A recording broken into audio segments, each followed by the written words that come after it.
Telegram యాప్‌లో ఉన్నంత దరిద్రం ఇంకెక్కడా లేదనుకుంటాం గదండీ! ఆ టెలిగ్రామ్ సీఈఓ కొంతమందికి తెలిసే ఉంటుంది. పావెల్ డురావ్. వీడిని ఎవరు, ఎప్పుడు, ఎక్కడ చంపేస్తారో తెలియని పరిస్థితి అండి. అంటే ఆ యాపు చాలా అసాంఘిక కార్యకలాపాలకి మీకు తెలుసు కదండీ! క్రిప్టో దగ్గర నుంచి రకరకాల మోసాలన్నీ కూడా అక్కడే జరుగుతూ ఉంటాయి. దాన్ని మూసేయరా బాబు అంటే మూయడు. సంపాదించాడులెండి. వీడు నాకున్న 100 మంది పిల్లలకి వీలునామా రాసేసాడండి. 40 ఏళ్లే ఉంటాయి. అప్పుడే వీలునామా రాసేసాడు. అందరికీ సమానంగా ఆస్తిని పంచేస్తా అన్నాడండి. ఇందులో విచిత్రం ఏముంది అని మీకు అనిపించవచ్చండి. వీళ్ళందరూ కూడా స్వయంగా, అంటే అతనికి పుట్టిన పిల్లలు కాదు. అంటే పెళ్లి చేసుకొని కాపురం చేస్తే పుడతారు చూడండి, అట్లా కాదు. కానీ ఇతనే తండ్రి.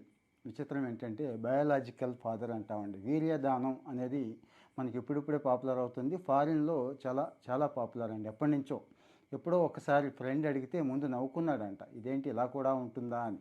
తర్వాత అది ఎంత పెద్ద సమస్యో తెలిసి ఆ తర్వాత ఒప్పుకున్నాడు. అలాగా అన్నాడు, 10-15 సంవత్సరాల పాటు చేస్తూనే ఉన్నాడు ఆ దానం. ఆ రకంగా 12 దేశాల్లో 100 మంది పిల్లలైతే అతనికి ఉన్నారు. అంటే అతనికి ఉండటం అంటే మీకు అర్థమయ్యే ఉంటుంది కదా. అక్కడక్కడ ఉన్నారు, పెరుగుతున్నారు. వాళ్ళందరికీ ఇచ్చేస్తా అన్నాడండి. అతనికి పెళ్లి కూడా కాలేదు. కానీ ఒక ముగ్గురితో సహజీవనం చేయడం ద్వారా ఒక 6 పిల్లలు ఉన్నారు. ఈ 6 ఆ 100 మంది అందరికీ కలిపి $1 బిలియన్ ఆస్తి అండి. మనవాడికి తక్కువ ఆస్తి ఏమి లేదు. $1 బిలియన్ ఆస్తి ఉంది. అంతా కూడా రాసేస్తానని చెప్పాడు. కానీ ఒక చిన్న మెలిక్ కూడా పెట్టాడండి. అదైతే నాకు నచ్చింది. ఇప్పటికిప్పుడైతే ఆస్తి వాళ్ళకి అందదు, 30 ఏళ్ళు దాటాక మాత్రమే అందుతుంది అని పెట్టాడండి.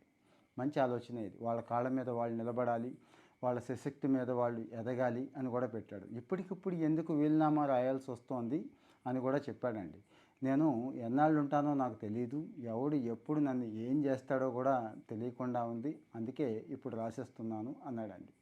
మన దేశంలో కూడా ఈ రకమైన వీర్యదానం గురించి ఇప్పుడు బాగా డిస్కషన్ జరుగుతోందండి. ఒకప్పుడు చాలా దారుణంగా, అవమానకరంగా మాట్లాడేవాళ్ళు. కానీ ఈ మధ్యకాలంలో కొంత చేంజ్ వచ్చింది. అంటే పావెల్ డురావ్ గురించి కాదు, జనరల్గా ఆ సమస్య ఉన్నవాళ్ళు ఈరోజు అది పెద్ద సమస్య కింద ఏమీ చూడట్లేదు.